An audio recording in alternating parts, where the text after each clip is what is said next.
I met you the night before he shot a special in Columbus. Because I remember he invited me out, Ari, and then he was like, oh, Diaz couldn't make it, so Diaz is coming on another flight. Diaz walks into the hotel in his tracksuit. He was like, dog, I got to tell you something. He's like, I almost got arrested today. Said that he was on a flight and that it was first class and they put his food down and the guy in front of him leaned back. So Joey shoved his seat. and the guy leaned back again. He goes, hey, like, you're leaning on my food, man. So the guy did it again. So Joey stood up and went around and stood above the guy. And the guy was like, hey, man, I'm just like leaning back. He goes, you're leaning back on my food. And the guy like went to adjust or like stand up. And Joey put his hand on his shoulder and was like, you don't got to do nothing right now. Just sit straight.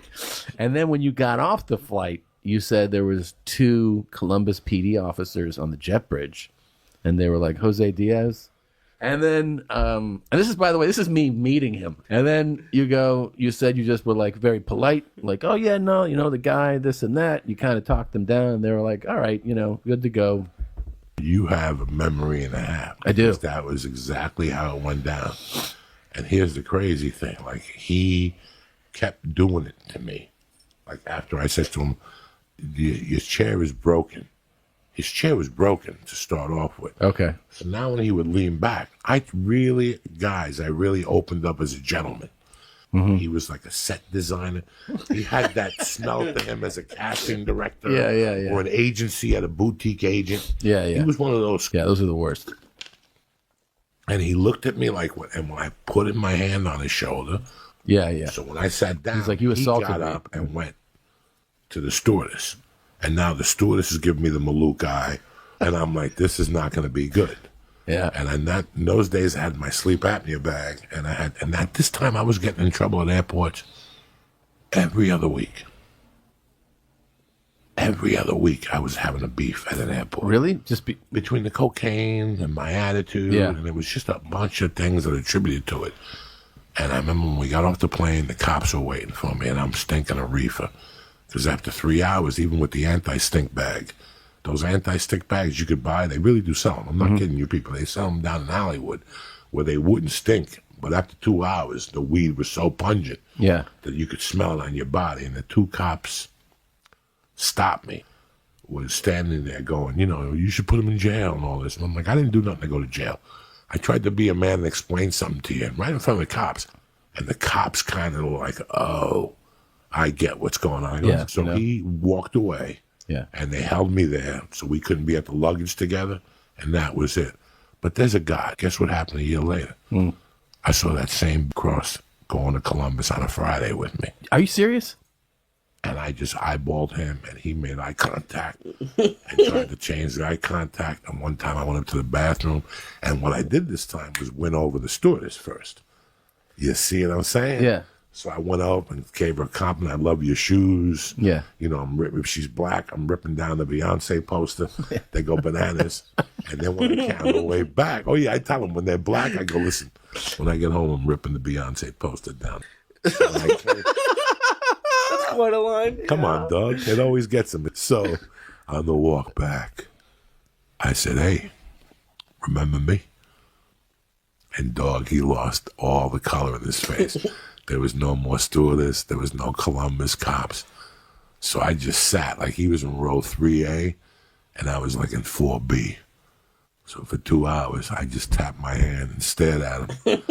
And every time he would look at me, I was eyeballing him, giving him 2 Malouk eyes. It was tremendous. He got off that plane and ran. I bet.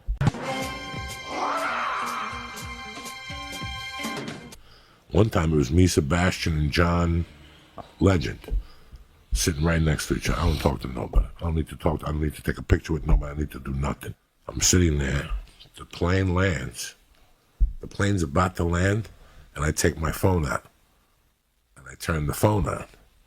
And the guy in the window seat says, and I look at him and he goes, turn the phone off. A German guy. There's 2 German guys sitting next to me. They talk, and they're both sitting there hocking each other to death. So finally, can you believe this? He goes, not even excuse me. Yeah. Sir, you might get in trouble. He goes, turn the phone off. And I go, what? And he goes, turn the phone off. And the guy in the middle goes, did you not hear him? Turn the phone off. I go, bro. And they're both going, wait till we get off the plane. We'll see. And the stewardess is like, is there a problem? And I go, this hump tried to tell me to turn the phone off. And she said, control your language and all this. I'm going, no. You're onboarding with the pilot. So we get up, and I forgot. I'm in New Jersey. So as soon as I see the cops, all I got to do is get to him first. All I got to do is get to that cop first and let him hear me.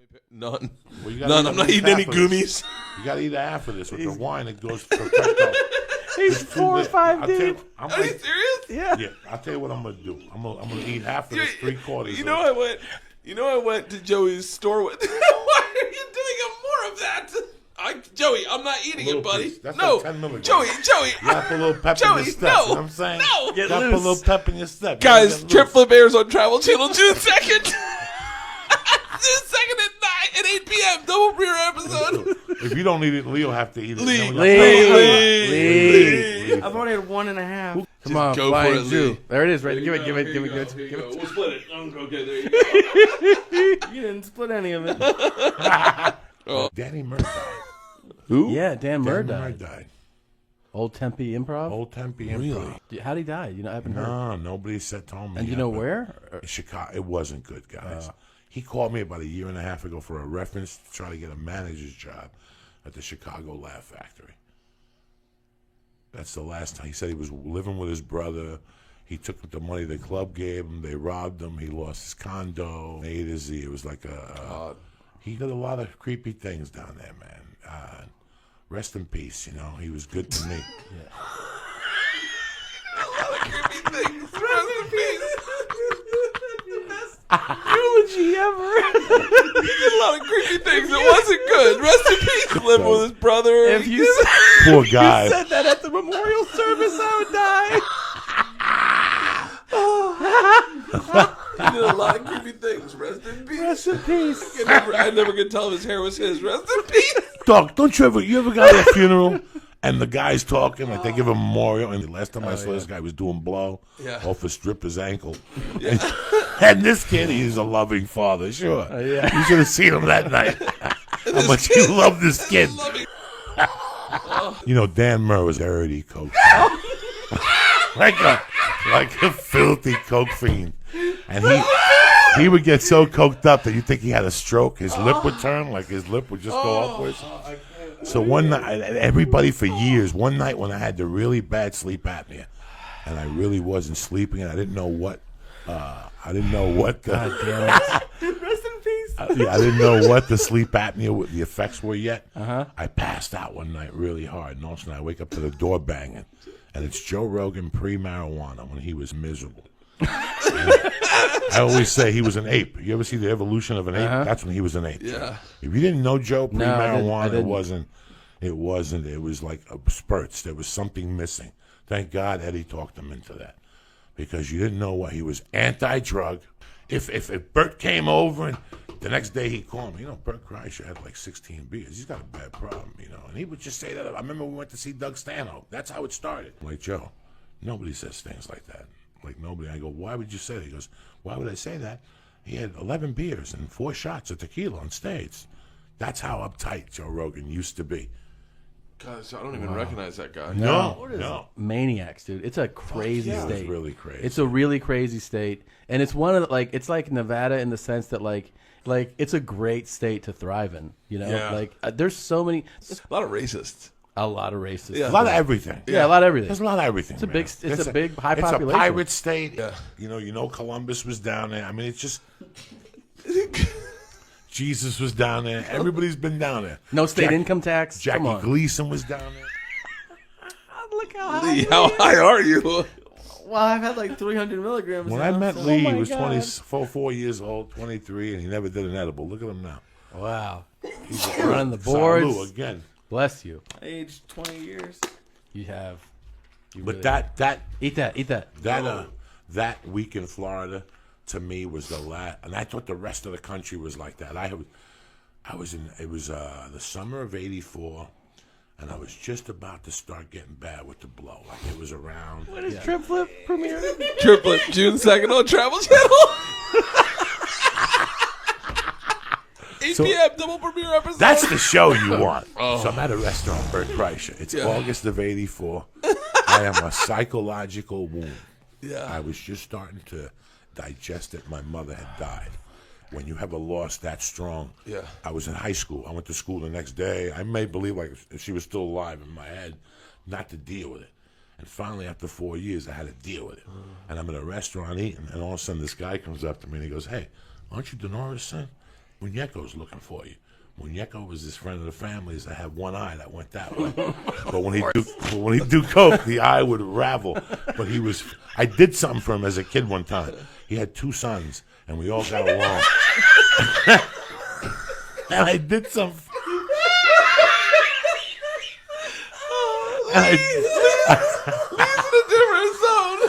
I did something for him as a kid one time. He's gonna have a seizure. And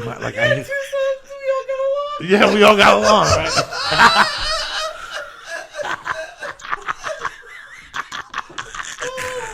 Right. So we all got along. What do you think? What do you think? There was riff? Tail. Huh? You was like a fairy tale. Oh my God! We had 2 sons. We all got Dog, along. I gotta sell the story. What do you want to do? You think I'm gonna give it to him cold? So wait, so Muñeco's looking for you. He's got 2 sons. My mother died in '79. Muñeco was a big time drug dealer.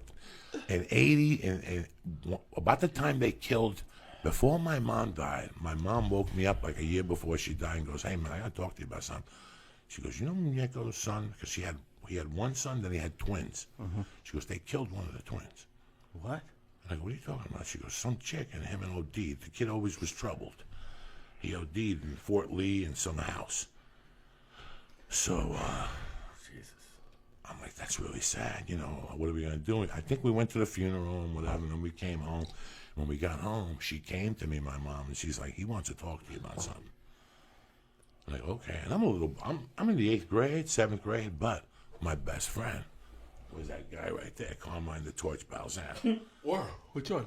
That guy right there. What does it look like? Are you leaving, Lee? No, he's putting the air on. 2 comics kind of like used me to get something for themselves, and I felt very used. I never felt like that in a very long time. They did what? It's not even that bad. I made more of it than it really is because I was drunk when it happened. But they used me to get information. Where's the top part of his body? Yeah, well, that's when he gets hurt. That's when he comes back. Look. This is for your effect. Look at his face. Look at his face. Look, there goes the cord. There goes the... Look at his face. Look at him. Look at him. Watch out. The TV's moving. The TV. You thought it was going to be a regular Monday church. We're throwing heat like the Corinthians. Tom Segura's in-house. Stop wiggling, Lee. What's the problem? What's the problem is you give me a brownie and I have about 5 minutes to get everything. Give me a brownie and I got this is a way of life. This brownie made me puke on Friday. The other night I gave him the whole thing. Listen, he couldn't sleep. I can't sleep. Okay. So we went over and we got the So Kind, the brownie collection, right? They'll just give you this at the hospital. It's over for you after that. You say him. You're saying this now, but everything you give me is 7 milligrams. Oh yeah, it was come on, dog. nothing This at is the 6. time. This is 6 milligrams. This is baby stuff. It was 33 and a third, like George Harrison. That made him puke. Oh my God, the whole thing. I ate the whole thing. I kept calling him, "We're going out, Lee." Like, okay, call me back. I'll be here. I called him back like 10 minutes later. "Lee, what's up? You ready to go?" I called him back like in 10 minutes. He's eating sushi. He's like, "Yeah." He goes, "You know, Mom." All right. I give him another 30 minutes. I call him back. Yeah, he called me like 8 times in one night. And all of a sudden he's like, "Hello. How much was in that thing?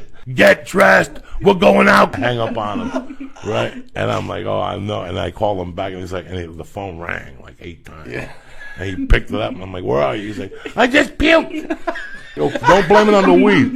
It's that wholesale sushi you got from that Arab on the corner. He goes to this Arabian place. No, I don't. It's yes, you Japanese do. place. You told me. They got edamame with hummus on it. Wholesale? Oh, He does. 8 rolls for $3. No, You're 2. yeah, you're going to die. That's like suicide. It wasn't gas station sushi. It was good sushi. But, okay, so I was watching a movie on my living room couch, and I made it to the bedroom, and I was laying with my head by the foot, and I just flipped, And you ever know, like, when you're going to puke? Like, as soon as I flipped over, I was like, that's not going to happen. But I was able to get off my bed so I didn't puke on the bed, but, like, right next to on the floor. And you can see all the little sushi bits. It was terrible. Oh, my God. I've never had to clean up puke high. It was not fun. I kept calling him back. Get up, we're going down. We got more edibles. I can't. I fucking can't. SpongeBob. They got everything the same. Whether you're selling a car, a boat, a house, it's all the same. Blow it in somebody's face. You don't want to light it and turn it off. You buy one of these right now. I'll blow that right. I couldn't come up with an answer. If I wanted to hit a home run or steal a home run. And I wasn't high, and I don't know why. A Brazilian guy, he's fighting a Chinese guy. Well, you see it too if you do the road one. Like I've gone to one in Australia, and I've gone to one in Canada, and whenever they obviously bring out the fighter from that country, the place goes nuts, which makes total sense. I don't mind if they go nuts. It's when they start going USA. Oh, yeah, well, that's different. And now this poor little fucking Chinese guy in the UFC, he's feeling bad. He's in the ring by himself. You feel bad about that? I really do. It embarrasses me. Like, he's our guest. It's bad. Let me see you fly 12 hours from your country without an octopus next to you, whatever they eat. And then you go to Vegas, lose 10 pounds, and you gotta walk, and then you gotta fight some guy. And while you're fighting, people are yelling USA. You're 5'6". You know what I'm saying? You were trained you were trained to be a butler, and here you are. People are yelling USA. Man, Tom like that. Segura in the house. Thanks, brother. Handsome, dapper.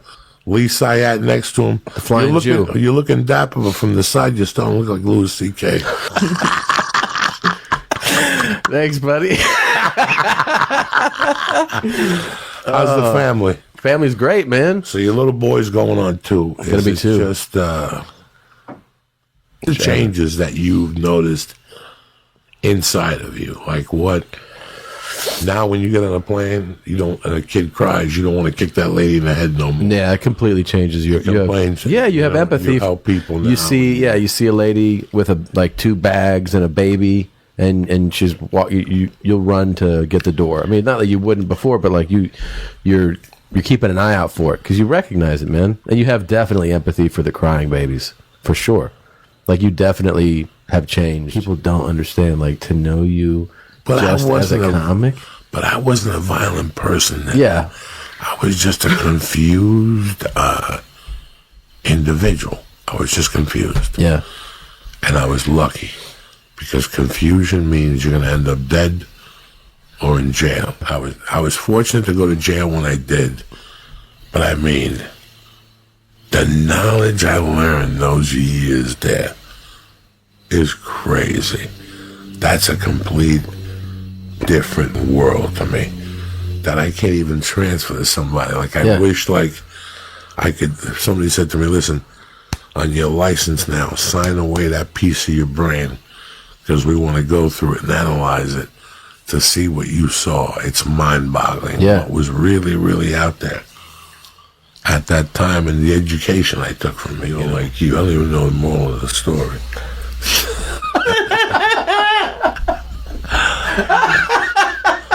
I am resumed. I'm looking at Lee, and Lee is... How deep are you right now? How many... No, we ate 2 things. That's 400 milligrams. Couple of stars of death. Lee's about to eat 1 and 2. I'm okay. I think we're... So are you ripped in half, though? I'm not ripped in half. I'm ripped... He's in training. Listen, we call it training. You call it training. You guys do October. What'd you guys call it? Sober October? Yeah, Sober October. We do year-round 24/7. That's how Do you think that would be horrific to try? What's that? Sober for a month? Or would it be... me? Yeah, for you.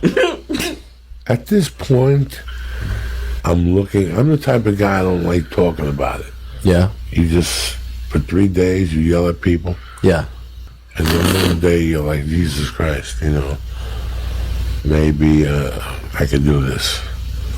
And you go for 7 days. And but you're saying like under the rate, like don't make it a big thing. Yeah. Yeah. Nobody needs I hear you. Like psychologically, mentally. Well, I know you're starting to look like, you're reminding me of Louis C.K. Why? Because you're looking like from the side. I don't know if you're playing with you. I would never dial 911. I'm not that type of rat. I'm just keeping this.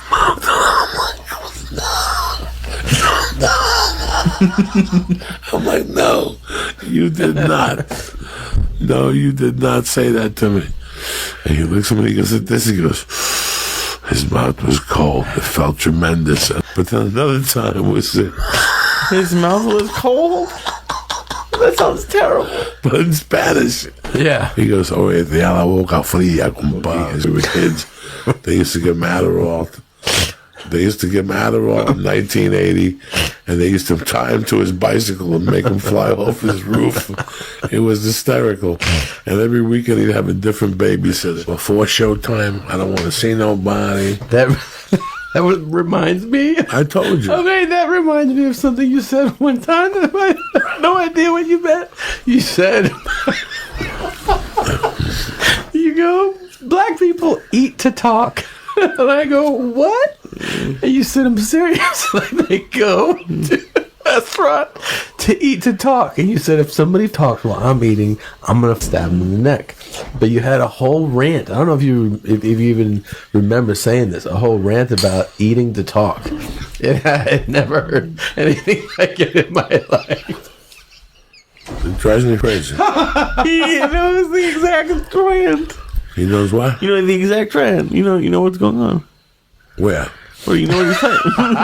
You know what he was talking about. Do you know what I'm talking about or no? I don't know. I'm just saying. Stoned to the gills. Yes, and he did that.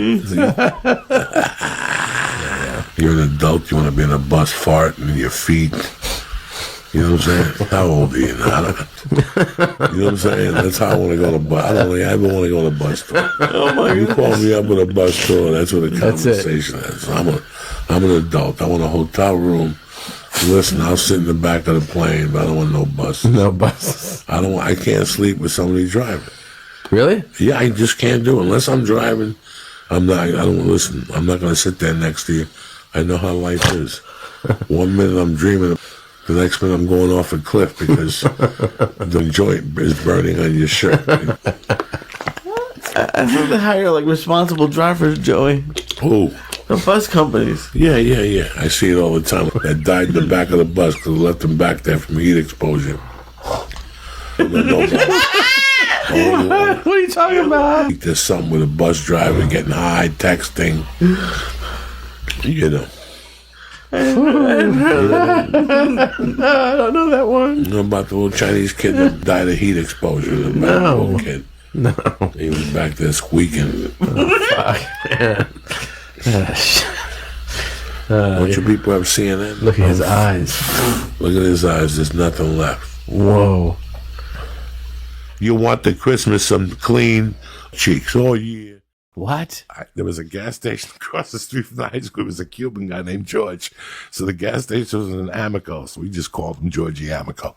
That was his name. And it started out all right. So one night we wanted to rob a gas station. Me and my buddy Darren Regos, God rest his soul. So the first time we robbed it, we didn't really rob it. I went down and tried to rob a water pistol from Pathmark, and I got caught robbing the water pistol because you put tape around it, and we taped it up. And me and Rego were going to rob the joint. And we went in, and he had the bundle of money.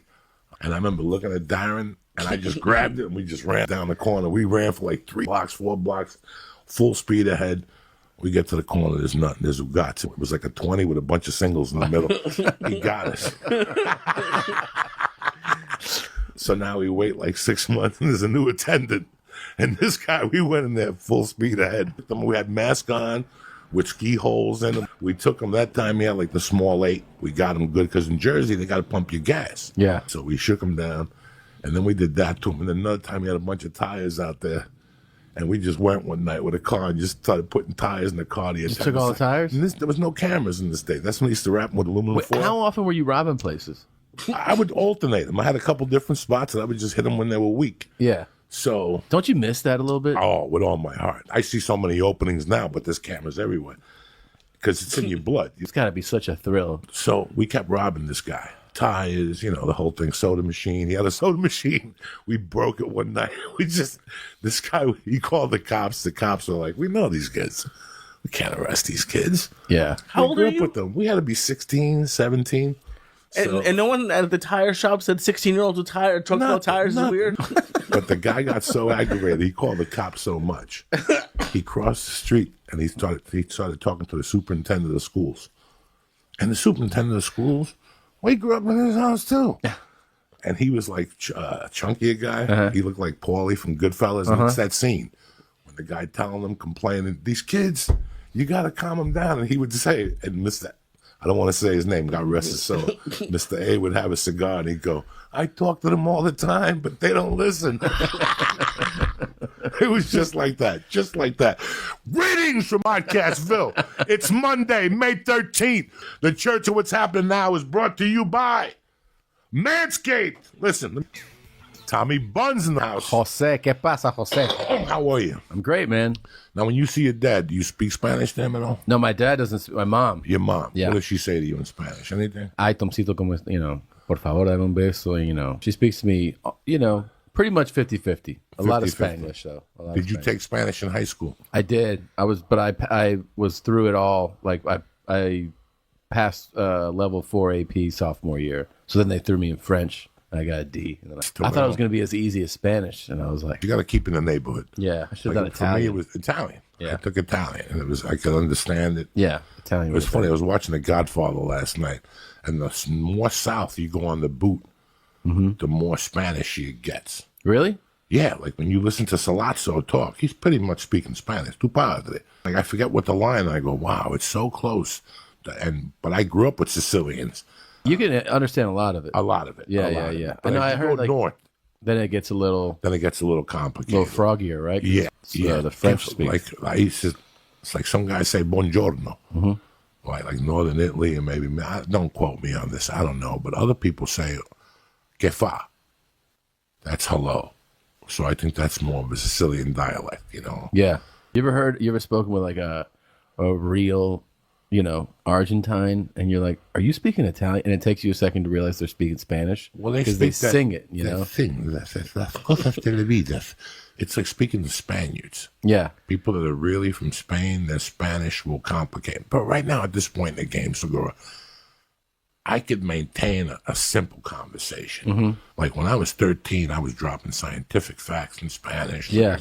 I could talk to my mother in a more... Once they died, that whole world died. I was from Union City where you spoke Spanish. Like the Cubans spoke Spanish when they were amongst themselves. So you heard it. You heard the music. I remember it, and I'm happy that I remember it, but it's not like... And it was proven when I went on the Rogan podcast with Yoel. I didn't know a lot that he was saying. Common words that are simple that I picked up after I listened to the podcast. So it's like a muscle that... It goes away. It goes away.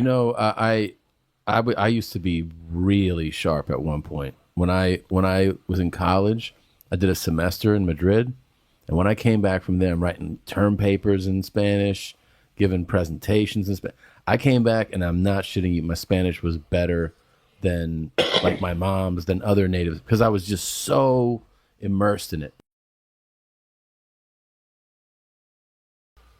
My mother, when she had that bar, you know what the biggest lesson I learned was? I never forget when I was working for my mother.